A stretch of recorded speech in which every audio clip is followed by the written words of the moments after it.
Hi అందరికీ welcome to అంతాజ్ home made delight. మేము ప్రీవియస్ వీడియోలో మీకు చూపించాం కదండి ఎండు రొయ్యల పచ్చడి అని చెప్పేసి. సో అదైతే ఇప్పుడు టేస్టింగ్ చేద్దాము ఎలా ఉందో ఏంటో అని చెప్పేసి.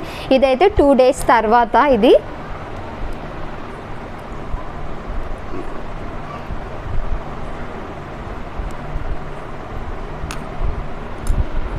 సో ఇప్పుడైతే టేస్ట్ చేసేద్దాం ఎలా ఉందో అని చెప్పేసి.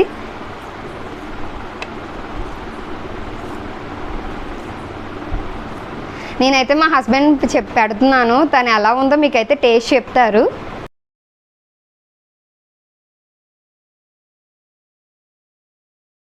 మీకు కూడా ఎవరికైనా కావాలి అనుకుంటే మా లొకేషన్ అయితే గాజువాకలో. సో మీరు ఎవరైనా వచ్చి మా ఇంటికి వచ్చి టేస్ట్ చేసి అప్పుడు మీరైతే తీసుకోవచ్చు. అండ్ మాకైతే DM చేయండి అండ్ లైక్ చేయండి, షేర్ చేయండి, సబ్స్క్రైబ్ చేసుకోండి. బాయ్.